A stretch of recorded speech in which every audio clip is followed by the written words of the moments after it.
Are you sure this is the right OnlyFans? It smells like industrial cleaner.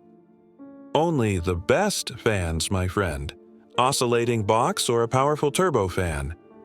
The customer yelps, drops his phone, and bolts for the door. Kids these days hate proper ventilation? That's Harold.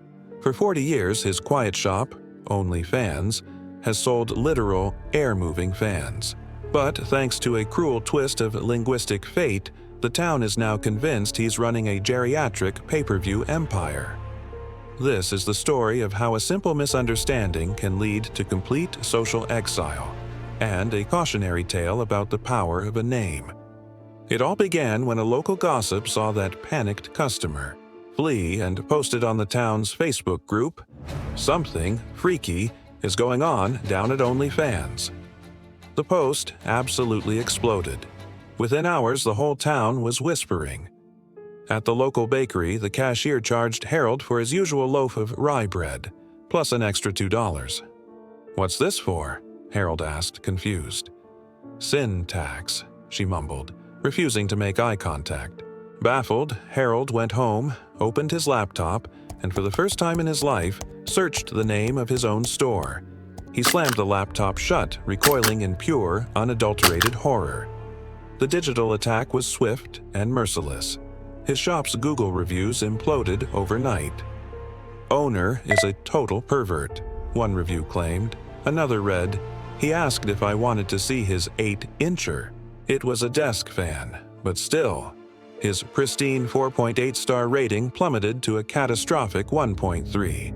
Then came the protest. Picket signs popped up in his parking lot declaring, "Fans not fetish," and "Keep our town clean." A Channel 7 news van screeched to a halt right in front of his door. A reporter with teeth that looked a little too white thrust a microphone in Harold's face. "Sir, can you comment on the allegations? How long have you been facilitating adult content at this location?" Harold, completely flustered, stammered, I facilitate airflow. For comfort. For ventilation." But that night, the evening news aired a deceptively edited clip of a bewildered Harold saying, "People love my handhelds." The dramatic headline blared across the screen. "Local OnlyFans ring exposed." The consequences were devastating. His own daughter, horrified, sent him a single text. "Dad, what is going on?" Mom would be absolutely crushed. He replied, "Sweetheart, I sell hardware. Fans, the kind that blow air." But she never wrote back. The final straw came in the form of an eviction notice taped to his shop door, citing a vague moral clause in his lease. His life's work was over. Defeated, Harold sat in his dark, empty shop, surrounded by the silent machines he loved. The door chimed. A man in an expensive suit and dark sunglasses strolled in, looking around conspiratorially. "Heard this spot launders fronts," the man drawled, casually fanning a thick wad of cash.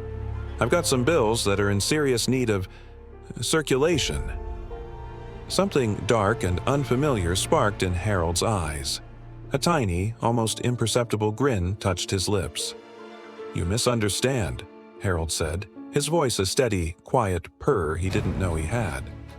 "We sell OnlyFans." The man winked. "Exactly. So, what's the moral of Harold's story? A name can either cool you down or burn your entire life to the ground. In our outrage-fueled world, perception isn't just reality. It's a weapon. So next time you search for OnlyFans, you might want to double-check that map pin. Unless, of course, you're genuinely in the market for a top-of-the-line 16-inch oscillating fan. Because if you are, Harold's got you covered. If you enjoyed this descent into madness, make sure to hit that subscribe button for more stories like this. And down in the comments, tell us the weirdest misunderstanding you've ever had to survive. Thanks for watching.